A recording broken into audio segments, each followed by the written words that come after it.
가족분들과 함께 인사하겠습니다. 참 잘 오셨습니다. 감사합니다. 축복합니다. 이렇게 인사하겠습니다. 오늘 함께 말씀을 나눌 제목은 예수 우리들의 밝은 빛, 이런 제목인데요. 우리 같이 한번 읽어볼까요? 예수 우리들의 밝은 빛. 예수 우리들의 밝은 빛. 그렇습니다. 예수님께서 우리의 밝은 빛 되어주시는 줄 믿습니다. 누구나 어렸을 적에는 이렇게 별명들이 하나씩 있습니다.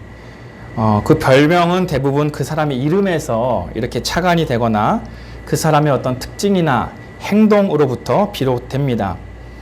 우리 이진원 권사님이 우리 교회에서 불리는 별명이 하나 있더라고요. 뭐죠? 네, 이PD님이라는 별명이 있습니다. 왜 이PD라고 하는 별명이 생겼을까요? 왜 그렇습니까? 컴퓨터면 컴퓨터, 촬영이면 촬영, 또 영상 편집이면 편집, 뭐든지 이렇게 능숙하게 다 이 멀티미디어적으로 해내시니까 별명이 이PD가 된 것 아니겠습니까? 저도 참 별명이 많이 있었습니다. 제 이름이 김반석이잖아요. 그래서 학창시절에는 친구들이 맥반석이라고 많이 놀렸습니다. 그리고 요즘에는 제 이름이 반석이니까 이게 반숙하고 비슷해가지고 이 계란 반숙이라고 또 동기들이 놀리더라고요. 그리고 제가 지금은 그래도 조금 이렇게 사람같이 생겼는데 제가 어렸을 때는 아주 말라가지고 친구들이 멸치, 뭐 메뚜기 이런 걸로 많이 불렸습니다. 그리고 제가 또 앞니가 튀어나왔나 봐요. 저보고 또 생쥐 같다, 뭐 그런 얘기도 많이 했습니다. 또 요즘에 들리는 얘기는 이제 팔다리가 길고 흐느적 매가리가 없다 그래가지고 종이 인형이다, 이렇게도 불리기도 했습니다. 자, 어떤 별명은 마음에 쏙 들기도 하지만 어떤 별명은 싫기도 합니다. 자, 그러면 우리가 구주로 모시고 있는 예수님도 별명이 있었을까요? 없었을까요?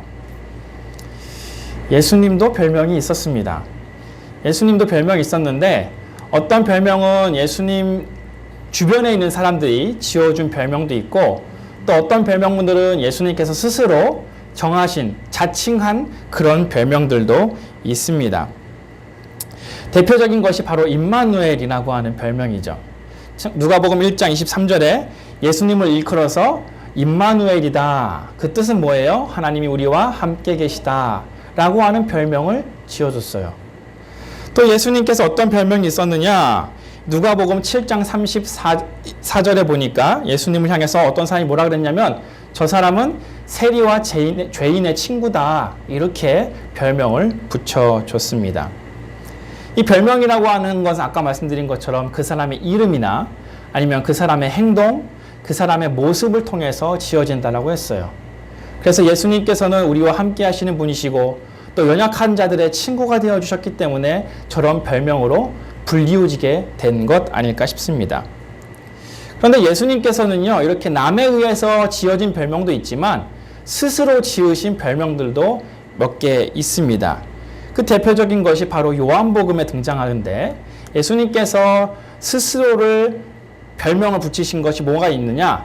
우리 같이 한번 읽어보겠습니다. 첫 번째가 생명의 떡, 세상의 빛, 양의 문, 선한 목자, 부활과 생명, 길과 진리와 생명, 포도나무. 이렇게 7가지로 예수님께서 스스로 나는 이런 별명을 갖고 있는 사람이야 라고 이야기를 하셨습니다.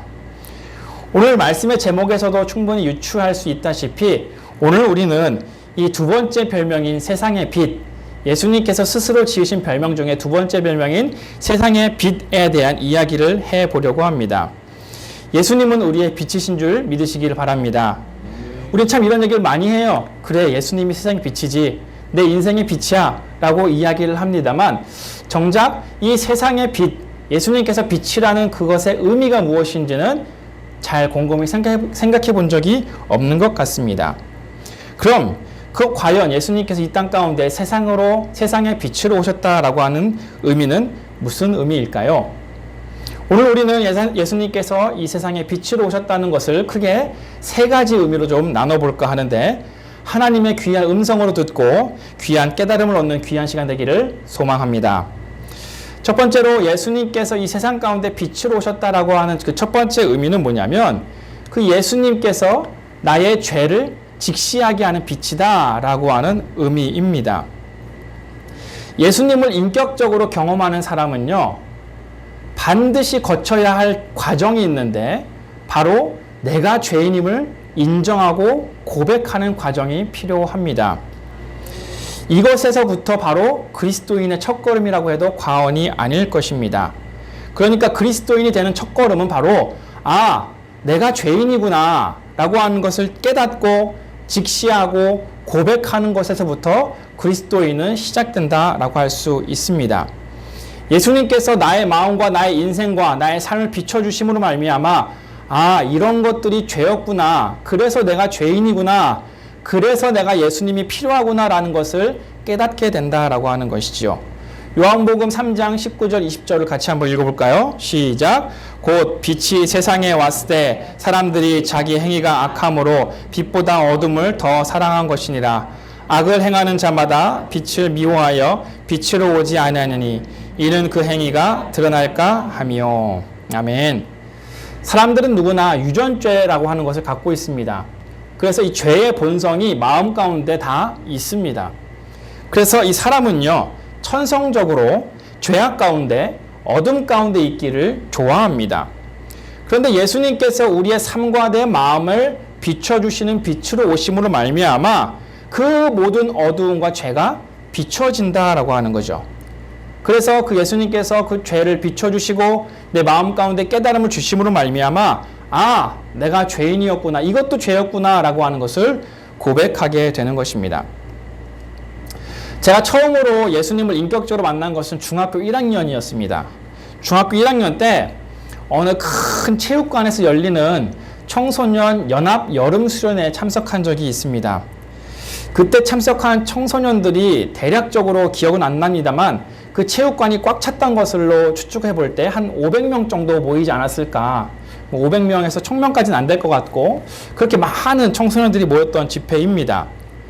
지금도 유명하시지만 그때 당시에 탱크 목사라고 하는 별명을 가졌던 이 홍민기 목사님이라고 하는 분이 그때 집회를 인도하셨습니다. 그분이 왜 탱크 목사라고 하는 별명을 갖고 있느냐? 등치가 우선은 산만해요. 그리고 키도 거의 2m에 가까워서 아주 육중한 몸매를, 아주 큰 거창한 몸매를 가지고 계셨습니다. 그리고 머리는 대머리예요. 그러니까 누가 보면은 조폭 같아, 딱. 조폭 두목처럼 이렇게 생기셨어요. 그래가지고 이제 탱크 목사라고 하는 별명도 있었는데 또 그분께서 청소년들 전문적으로 사역하시는 그런 목사님이셨는데 또 왜 탱크 목사라는 별명이 있었냐면 이 청소년 집회에서 아주 청소년들을 그냥 휘어잡으세요. 그래갖고 물불 안 가리고 그냥 청소년이다 그러면은 처음에 그냥 막 욕도 하시고 막 훈계하시고 아주 세게 아이들을 탁 집회를 하십니다. 그래서 그분이 강단에 딱 서시면요, 먼저 애들을 휘어잡아요. 어이, 거기 빨간 모자 벗어. 어디 예배 드리는데 버릇없이 모자를 쓰고 있어. 막 이렇게 막 하시는 거예요. 그리고 또 어떤 애가 이렇게 좀 꾸부정하게 앉아있으면 회색티 똑바로 앉아. 벌써부터 졸자세를 취하고 있어. 이러면서 막 애들을 막 몰아붙이는 거죠. 그러니까 뭐 한 10살, 12살 이런 청소년들이 겁이 나겠습니까? 안 나겠습니까? 겁이 나죠. 조폭 같은 그런 목사님이 그러시니까. 그렇게 바짝 긴장하게 만들고 나서 예수 그리스도의 복음을 직접적으로 막 전하니까 애들이 막 픽픽 쓰러지는 거예요, 거기서. 그리고 은혜를 받고 또 그분이 또 은사 중에 하나가 뭐냐면 아주 개그감이 뛰어나세요. 그러니까 애들을 그렇게 바짝 긴장시켜 놓고 배꼽 잡게 웃겼다가 또 예수님의 복음을 막 전하니까 애들이 집중을 안 할래야 안 할 수가 없는 거죠. 그렇게 말씀을 막 전하시고 말씀이 끝난 다음에 뜨겁게 기도하는 시간이 됐습니다. 기도하는 와중에 아주 신기한 경험을 하게 되는데요. 기도하는 와중에 태어나서 처음으로 방언이 터지게 되고 또 무엇보다 기도하는 와중에 내가 지었던 죄들이 막 생각나기 시작하는 거예요.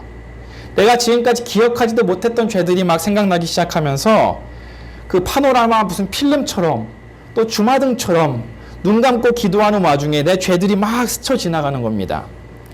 그러면서 드는 생각이 뭐냐면 내 이런 죄들 때문에 예수님이 죽으셨구나. 예수님께 너무 죄송하고 미안해서 눈물이 나기 시작했습니다. 그리고 부모님께 너무 죄송했어요. 내가 그런 죄들을 막 짓고 나의 맘대로 부모님께 속을 썩였던 것들이 생각나면서 부모님께 죄송했습니다. 그때부터 기도가 막 점점 깊어지기 시작하더니 시간이 가는 줄 모르고 한참을 기도했던 것 같습니다. 얼마가 지났을까요? 1시간이었을까요? 2시간이었을까요? 큰 체육관에 500명 정도 앉아있던 그 청소년들이 하나 둘씩 다 떠나고 제가 눈을 떠서 이렇게 주위를 둘러보니까 한 10대 명쯤, 한 20명쯤 앉아서 계속 기도를 하고 있더라고요. 그때 저희 교회에서 함께 참석한 청소년들이 한 20명 정도 됐었는데 그 무리 중에는 저 혼자만 남아 있었습니다. 아까 말씀드렸다시피 제가 중학교 1학년이었으니까 청소년부에서 막내잖아요. 가장 어린 막내인데 형 누나들이 하나도 없고 나만 있는 거예요. 그 큰 체육관에. 그래서 이 형 누나들이 어디 갔나 해서 숙소에 가니까요. 숙소에서 나만 빼놓고 둘러 앉아서 치킨을 먹고 있는 거예요.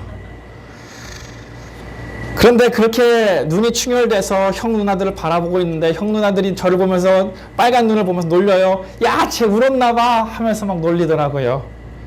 그런데 그게 전혀 밉지가 않고 사랑스러워 보였습니다. 같이 앉아서 나는 받은 은혜를 나누고 또 치킨을 먹으면서 그렇게 밤이 깊어갔던 기억이 제게 있습니다. 그 후에도 한 번 더 깊은 은혜를 받은 적이 있습니다. 제가 청년부 임원 시절에 임원들과 함께 산에 있는 기도원에 간 적이 있습니다. 그때 저는 기도원이라고 하는 것을 처음 가봤어요. 가보니까 좀 무섭더라고요. 왜냐하면 산 깊은 곳에 무슨 토굴 같은 게 여기저기 있는데 그게 개인 기도실이래요. 담당 목사님이 이야기하시기를 야, 니네 여기 하나씩 다 들어가서 몇 시까지 기도하고 나와 이렇게 이야기했어요. 산 깊은 곳에 혼자 남겨진 그 토굴에서 뭐합니까? 멀뚱멀뚱 있다가 기도를 해봐야겠다 나도 라고 해서 기도를 하기 시작했습니다. 기도를 하는데 가장 먼저 내 입에서 튀어나왔던 게 뭐냐면 찬양이 한 구절 생각이 났습니다. 목마른 사슴 시냇물을 찾아 헤매이듯이 이 찬양 아시죠? 저는 그때 그 찬양을 잘 부르지도 않았어요. 제 기준으로 그 찬양은 아주 옛날 찬양, 어르신들이 부르는 찬양이라고 생각해서 젊은 찬양들만 듣고 있었던 때라 그 찬양을 부른 적도 없습니다. 그런데 갑자기 그 찬양이 제 입에서 흥얼흥얼 흘러나오더라고요. 목마른 사슴 시냇물을 찾아 헤매이듯이 내 영혼 주를 찾기에 갈급하나이다. 여기까지 부르고 그 다음 구절 부르는데 주님만이 나의 힘 나의 방패 나의 참 소망. 주님만이 부르는데 거기서 눈물이 터지는 거예요. 지금까지 나는 주님만이 나의 힘이다, 방패다, 소망이다 생각 못했나 봐요. 주님만이 딱 부르는 그 네 글자를 부르는데 눈물이 터지기 시작하더니 똑같은 현상이 일어났어요. 내가 지었던 죄들이 또 막 생각이 나더라고요. 내가 기억도 못했던 죄, 내가 죄라고 생각하지도 못했던 그 죄들을 막 생각나게 하시면서 눈물, 콧물이 범벅되면서 기도했던 기억이 납니다. 제가 하나님께 큰 은혜를 받았던 그 경험들을 다 종합해 볼 때 하나님과 깊이 소통했던 그 시간들의 공통점을 생각해 보니까 바로 죄가 생각나게 한다는 거예요. 예수님께서 나에게 빛이 되어 주신다, 세상에 빛이 되어 주신다라고 하는 첫 번째 의미는 바로 요거예요. 나의 죄를 생각나게 하시는 거예요. 그래서 너는 세상과는 구별된 삶을 살기 위해서는 이 죄의 문제를 해결해야 돼 라고 하시면서 빛을 비춰주시는 거죠. 그러면서 예수님께서 나의 그 죄를 위해 죽으셨다는 것이 기억나게 하시고 그리고 그 예수님에 대한 감사와의 고백을 드리게 한다는 겁니다. 그래서 예수님께서 나의 빛이 되어주신다라고 하는 첫 번째 의미는 뭐냐면 나의 죄를 다 생각나게 하시고 직시하게 하시고 인정하게 하시고 토설하게 하시고 자복하게 하시고 회개하게 하신다 라고 하는 것이 바로 예수님이 나의 빛이다 라고 하는 의미입니다. 마치 플래시로 내 삶을 비춰주시듯이 마치 등불로 내 마음을 비춰주시듯이 내 죄를 비춰주신다라고 하는 것, 그것이 바로 예수님이 세상의 빛이요 나의 빛이다라고 하는 의미입니다. 저뿐만이 아닙니다. 성경 속에 바울도 그러했습니다. 바울도 다메섹으로 가는 그 길에서 예수님 만나기 이전에는 정말 의로운 사람인 척 살아갔던 사람이에요. 거룩한 척 하면서 살아갔던 사람이 바로 그 바울이었습니다. 그는 예수 믿는 사람들을 감옥에 쳐 가두는 일을 했던 사람이었습니다. 그러면서도 뭐라고 이야기했냐면, 난 떳떳해, 난 거룩해, 난 죄가 없어, 그렇게 생각하면서 의로운 척 살아갔던 사람이 바로 바울이에요.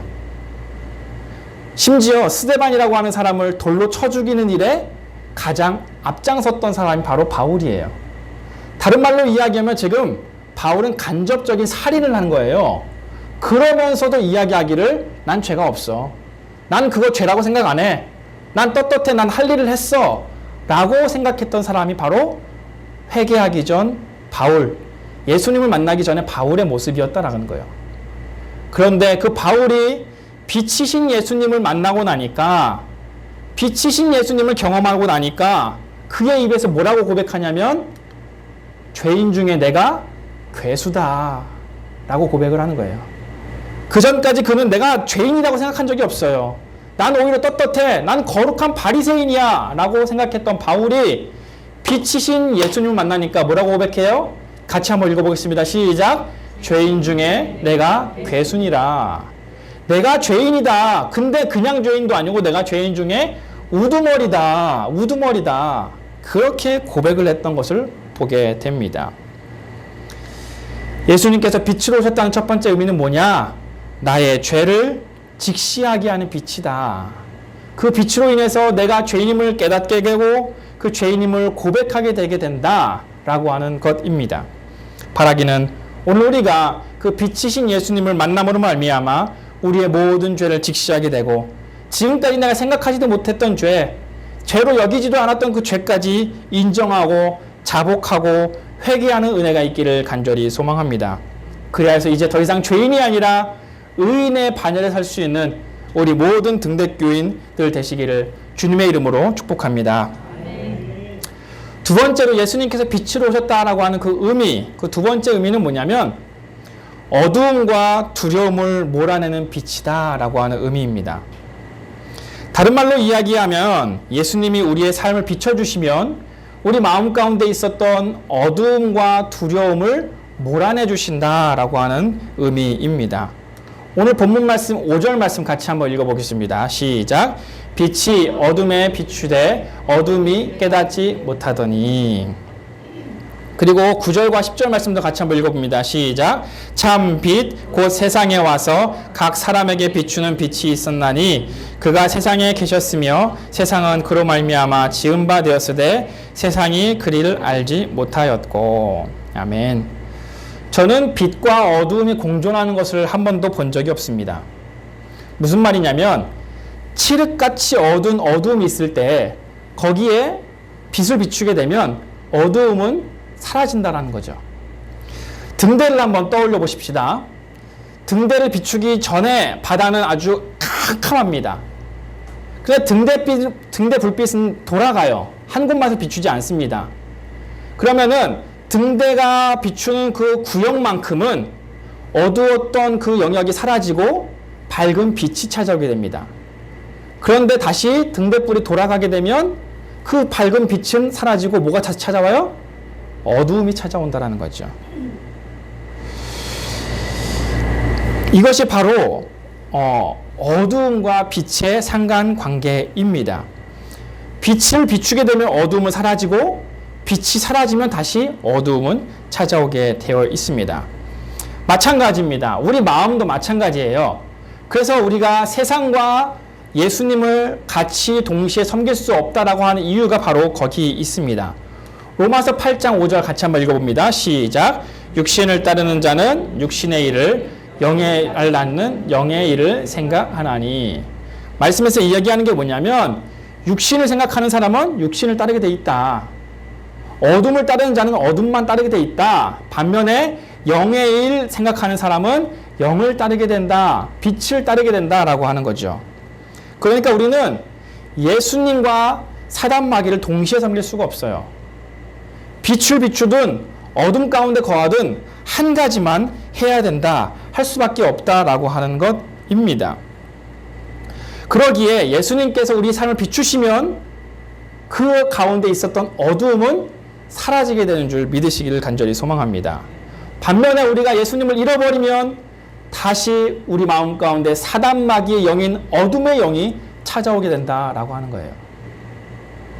예수님을 잃으면 그 마음 가운데 어둠이 찾아오게 되고 자꾸 우울한 마음이 생기게 되고 답답한 마음이 생기게 되고 그게 계속 깊어지면 깊어지면 공황장애가 생기게 되고 또 자살의 영이 오게 되고 이것이 악순환의 연속이죠. 그래서 비출 때에 그 빛을 간절히 붙잡아야 한다는 겁니다. 그뿐만 아닙니다. 어둠이 사라지게 되면 나타난 또 하나 현상이 있는데 두려움이 생긴다는 거예요. 벌써 이 뜨거운 여름이 다 지나가고 가을이 성큼 다가왔습니다. 지난 여름에 우리도 예배 중에 갑자기 이렇게 불이 꺼지는 정전되는 일들이 좀 있었는데요. 뭐 정전이라기보다는 과부하가 생겨서 차단기가 내려갔던 경우가 한두 번 있었죠. 우리는 주일 낮에 예배를 드리니까 차단기가 내려가도 그렇게 어두운 걸 잘 몰라요. 그런데 한밤중에 한번 정전이 됐다고 한번 생각해 보십시오. 그럼 부랴부랴 집에 있었던 랜턴을 찾던지 촛불을 찾아서 불을 켜려고 할 것입니다. 그러면서 다시 전기가 오기를 기다려야 할 것입니다. 정전된 집을 걸어 다녀 보신 적 있습니까? 아니면 칠흑 같은 산속을 걸어가 보신 적 있습니까? 밤길 아무것도 보이지 않는 그 정전된 방을 걸어가면요, 모든 사람이 똑같은 행동을 하게 돼 있어요. 어떻게 걷냐면 손을 우선 앞으로 뻗어요. 그런 다음에 이렇게 더듬으면서 가려고 하죠. 발은 어때요? 이렇게 걷죠. 왜 그래요? 내 발 앞에 뭐가 있을까봐. 혹시 내 발 앞에 낭떠러지가 있을까봐, 아니면 계단이라도 있을까봐 이렇게 발끝에 모든 촉감을 이용해서 손을 더듬더듬 하면서 걸어갈 수밖에 없어요. 왜 그래요? 두려우니까. 한 치 앞도 내가 모르기 때문에 두려운 거예요. 혹시 내가 여기서 떨어져 죽을까봐, 내가 다칠까봐 두렵다는 거예요. 어둠이랑 두려움은 같이 갑니다. 여러분, 왜 미래가 무섭습니까? 모르니까. 우리가 미래를 다 알고 있으면 뭐가 무섭겠어요? 그때그때 맞춰 대처하면 되는데, 미래가 두려운 이유는 어둡기 때문이에요. 안 보이기 때문에. 야구 경기를 볼 때에 경기가 어떻게 진행될지 다 알고 있으면요, 시시해요. 재미가 없어요. 그런데 경기를 볼 때 우리가 왜 초조하게 응원을 합니까? 어떻게 될지 모르니까. 그래서 이 어두움과 두려움은 항상 같이 가게 돼 있습니다. 그런데 이 어두움의 대명사가 바로 누구냐면 사탄 마귀예요. 성경은 그래서 우리에게 이야기합니다. 야, 어두움 가운데 있으면 너희 두려울 수밖에 없어. 두려우면은 죽게 돼 있어. 그러니까 너희들 어두움 가운데 있지 말고 빛에 거해.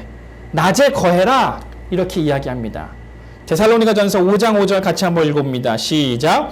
너희는 다 빛의 아들이요 낮의 아들이라. 우리가 밤이나 어둠에 속하지 아니하나니. 그런데도 불구하고 이 사탄 마귀는 자꾸 우리를 어둠으로 끌어들이려고 해요. 아무도 안 보이는 곳, 저기 음침한 곳, 음산한 곳으로 우리를 자꾸 끌어들이려고 해요. 왜요? 두렵게 하려고. 두렵게 하려고. 그래서 우리가 그 어둠의 영역에 거하면 내 마음 가운데 불안함이 생기고 두려움이 생기고 불안하고 초조하게 되고, 그게 심해지면 우울증에 걸리고, 우울증에 걸리면 자살하게 되고, 이게 바로 사탄 마귀의 계략이에요. 그래서 애초에 우리는 어둠 가운데 가면 안 돼요. 어둠 가운데 거하기 이전에 바로 말씀에서 이야기하듯이 낮에 거해라, 빛에 거해라 라고 이야기하신 겁니다. 그래서 예수님께서 우리 가운데 빛으로 오셨다라고 하는 그 두 번째 의미는 뭐냐면, 너희가 더 이상 어두운 세상 가운데 있지 말고 사탄 마귀의 세력에 있지 말고 그래서 두려워 벌벌 떨지 말고 이제 거기서 탈출해라. 내가 비춰줄게. 내가 너희들의 어두움을 비춰줌으로 말미암아 이제 더 이상 어두움을 몰아내고 그리고 두려움도 몰아내고 빛 가운데 거해라 라고 말씀하고 계신 겁니다. 바라기는 빛이신 예수님으로 말미암아 나의 모든 어두움과 두려움을 몰아낼 수 있기를 간절히 소망합니다. 여러분, 정전이 되었다가요 갑자기 불이 들어오면 나의 행동이 이제 어떻게 됩니까? 당당해지죠. 가슴도 쭉 피게 되고 발걸음도 성큼성큼 걸어갈 수 있게 됩니다. 왜 그래요? 다 보이니까, 화나니까 더 이상 손을 더듬더듬 두려워할 필요가 없습니다.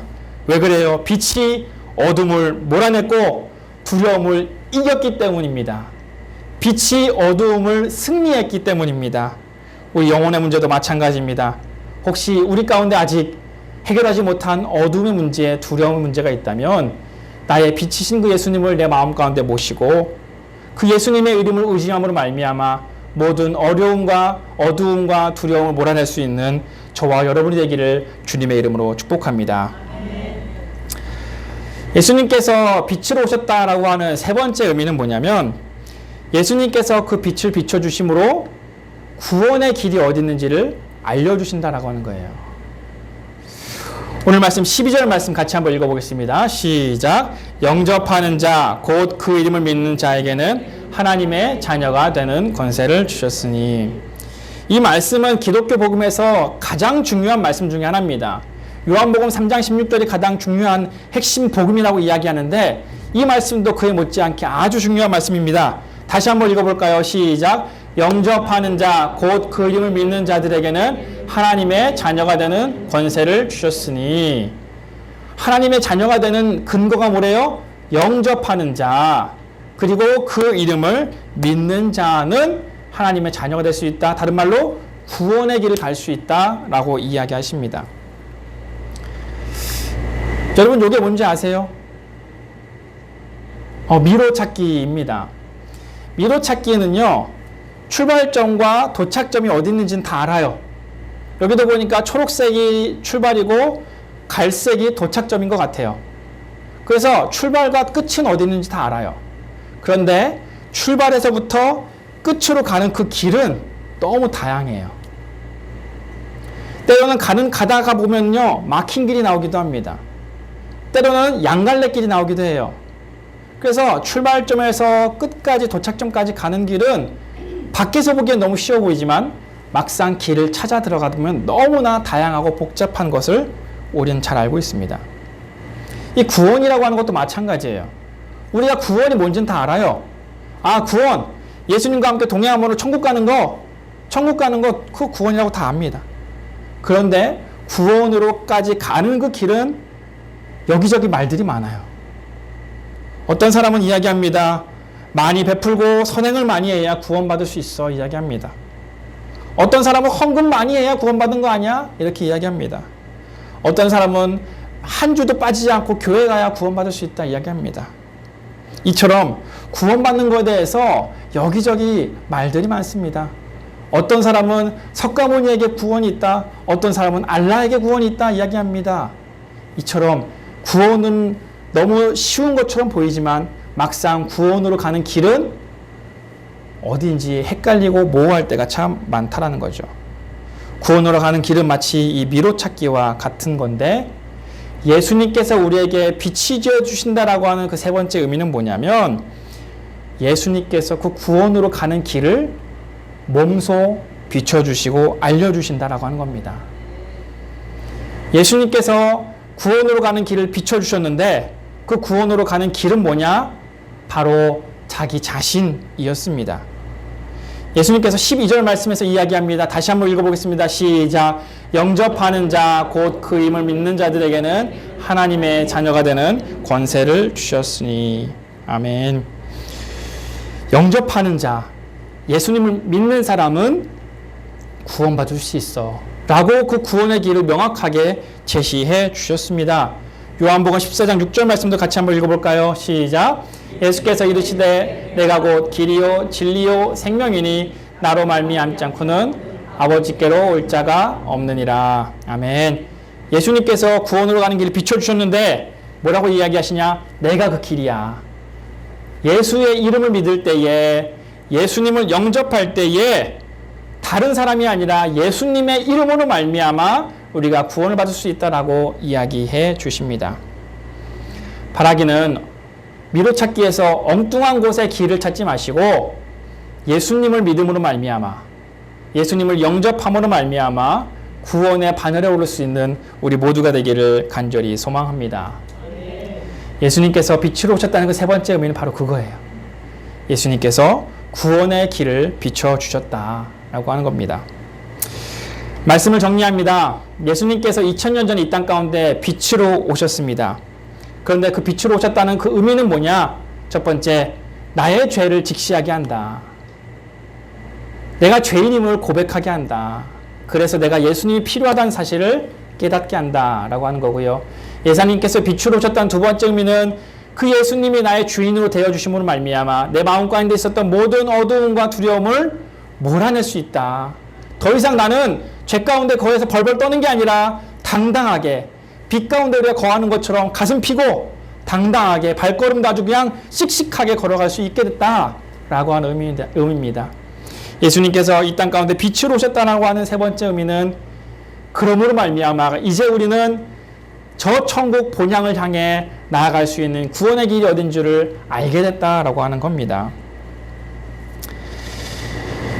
예수님께서 이처럼 우리에게 빛으로 오셨다고 하는 것은 참 중요한 의미를 갖고 있습니다. 예수님께서 우리의 빛이신 줄 믿으시기를 간절히 소망합니다. 그런데 더욱 놀라운 사실이 한 가지 있어요. 우리는 지금까지 예수님 나의 빛이다 라고 하는 것을 듣고 깨달았습니다. 이야기했습니다. 그런데 예수님께서는 우리에게, 그리고 저와 여러분에게 한 가지 도전을 주세요. 그게 뭐냐면 마태복음 5장 14절 15절입니다. 같이 한번 읽어봅시다. 시작. 너희는 세상의 빛이라. 산 위에 있는 동네가 숨겨지지 못할 것이요 사람이 등불을 켜서 말 아래 두지 못하고 등경 위에 두나니 이러므로 집안 모든 사람에게 비추느니라. 아멘. 우리는 지금까지 예수님이 나의 빛이다라고 얘기했는데 예수님은 이제 뭐라고 얘기하시냐면 너희도 세상의 빛이다 라고 이야기하십니다. 제가 얼마 전에 TV에서 코리아 넘버원이라고 하는 프로그램을 본 적이 있어요. 요건 어떤 프로그램이냐면 개그맨 유재석 씨하고 배구 선수 김연경 씨하고 또 방송인 이광수 씨 셋이 나와가지고 대한민국의 숨은 장인들, 정말 코리아 넘버원들을 찾아가서 그분의 그 무형문화재로 채택된 분들을 찾아가서 그 대한민국 고유의 문화들을 직접 체험해보는 그런 프로그램입니다. 그래서 재밌기도 하고요. 아주 유익하기도 해요. 대한민국의 정말 깊은 그런 문화유산들을 배울 수 있는 시간이 되기도 합니다. 그래서 기회가 되시면 한번 보셔도 좋을 것 같아요. 5화인가요? 이게 9화로 구성이 되어 있는데 5화에 보니까 대한민국 전통의 빛깔인 이 쪽빛을 어떻게 만드는지를 보여주는 그런 시간이 있었습니다. 그래서 쪽빛을 어떻게 만드는지를 직접 보여주면서 그들이 이런 체험을 하게 되는 거예요. 쪽빛이 뭐냐? 쪽빛은 파란색인데 우리가 알고 있는 그런 파란색이 아니라 아주 은은하고 깊은 색을 내는 그런 쪽빛이에요. 우리가 쪽빛바다, 뭐 쪽빛 하늘 이런 색이 들어봤는데 쪽빛이 잘 모르죠. 그게 뭐냐면 바로 이런 색깔이 쪽빛이에요. 아주 은은한 파란색. 아주 예쁘죠? 이 파란색을 이렇게 쪽빛이라고 하는데 이 쪽빛은 어디서부터 시작이 되냐? 초록색 쪽풀에서부터 시작이 돼요.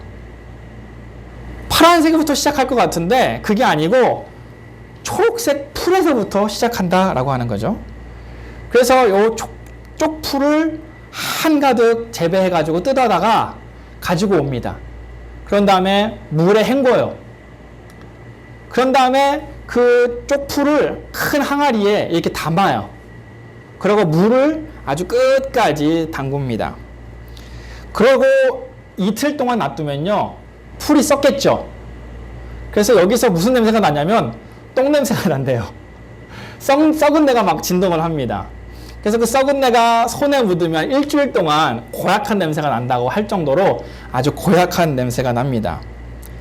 그런 다음에 이틀이 지난 다음에요, 저 안에 있던 풀을 다 끄집어내요. 그러면 그 물이 당연히 초록색 물만 남겠죠. 그 초록색 물에다가 뭐를 섞냐면은 조개 껍데기, 굴 껍데기를 12시간 동안 태워요. 그 태운 가루를 그 물에 섞습니다. 섞은 다음에 요거를 그냥 섞는 게 아니라 30분 동안 아주 세게 노를 젓듯이 저어요. 이틀이 지났죠. 12시간 태웠죠. 거기다가 30분 동안 젓죠. 그렇게 되면 비로소 쪽빛이 되는데, 쪽빛을 만들 수 있는 원료가 된 거예요. 그러고 요거를 한 달 이상을 숙성시켜요. 한 달. 그러니까 이 쪽빛을 만들어내는 시간은 한 달 이상이 걸리는 거예요. 아주 고된 작업이 아닐 수 없습니다. 그렇게 완성된 원료에다가 이제 천을 담갔다가 빼면, 한 번만 담그면은 아주 연한 빛이 나오고, 다시 한번 넣었다가 빼면 진한 쪽빛이 나오게 되는 것입니다. 그러면서 그 장인이 뭐라고 이야기하냐면, 이 쪽빛에서 나온 사자성어가 뭐냐면 청출어람이다 라고 이야기해요. 청출어람. 풀을 청, 날출, 어조사 쪽람. 이 람자가 쪽남자예요. 쪽남자. 이 청출어람의 뜻은 다 알고 계시죠? 스승보다 제자가 더 뛰어나다라고 하는 뜻이 바로 이 청출어람이에요. 그 원래의 뜻은 뭐냐면 쪽풀에서 나온 쪽빛이 풀보다 더 푸르다라고 하는 뜻이에요. 그러니까 스승보다 제자가 더 뛰어날 때 청출어람이다라고 이야기하는 거예요. 스승보다, 가르쳐준 스승보다 제자가 더 뛰어날 때, 더 깊을 때, 더 푸를 때 청출어람이다라고 이야기합니다. 저는 그때 이 청출어람이 쪽풀에서 나온 걸 처음 알았어요. 그래서 저 푸르른 쪽풀, 스승이었지만 그 스승보다, 쪽풀보다 이 쪽빛이 더 강렬할 때, 더 푸를 때에 청출어람 이렇게 이야기한다고 합니다. 이 쪽풀에서 나온 쪽빛이 더 진하고 푸르고 파란 것처럼 예수님도 오늘 우리에게 이야기합니다. 내가 너희에게 빛이 되어준 것처럼 너희도 세상에 빛이 되어주지 않겠니? 내가 너희의 빛이 되어준 것처럼, 아니 너희가 더 강력한 빛이 되어주면 안 되겠니? 청출어람의 자세를 가져보면 안 되겠니? 이야기하고 계십니다. 내가 너희에게 세상의 빛, 그리고 구원의 길을 알려주었던 빛이 되어준 것처럼 너희도 너희 이웃, 친구, 가족들에게 구원의 길이 어디 있는지 비춰주는 세상의 빛이 되어라. 나보다 더 강력한 빛이 되라라고 도전하고 계신 겁니다. 그러면서 우리를 세상 가운데 파송하십니다. 너희는 세상의 빛이다. 나만 세상의 빛이 아니고 내가 그러했던 것처럼 너희도 나보다 더 강력한 빛을 비추는 빛이 되어라 라고 도전하고 계십니다. 너희는 세상의 빛이라. 산 위에 있는 동네가 숨겨지지 못할 것이요 사람이 등불을 켜서 말 아래 두지 아니하고 등경 위에 두나니 이러므로 집 안에 모든 사람에게 빛이 느니라. 아멘. 여러분, 이제 우리가 응답할 때입니다. 여전히 어둠 가운데서, 두려움 속에서, 굴레 속에서 벗어나지 못해서 사단 마귀의 권세 속에서 살아가시겠습니까? 아니면 예수님께서 나에게 빛을 비춰주시고 나를 구원의 길로 인도해 주셨던 것처럼 이제 나도 예수님께 감사함으로 세상의 빛이 되어 집안의 모든 사람들에게, 세상 모든 사람들에게 빛을 비추는 빛이 되시겠습니까? 결단은 여러분의 몫입니다. 오늘 예수님께서 우리에게 도전하고 계십니다. 예수님처럼, 아니 예수님보다 더 푸르게, 쪽풀보다 쪽빛이 더 푸른 것처럼 우리에게 도전하십니다. 나처럼 나보다 더 강력한 빛이 되어라. 바라기는 더 이상 어둠 가운데, 두려움 가운데 거하는 우리 등대가족 여러분이 아니라 예수님을 닮아서 예수님처럼 예수님보다 더 강력한 빛을 내는 빛으로 살아가시기를 주님의 이름으로 축복합니다. 함께 기도하겠습니다.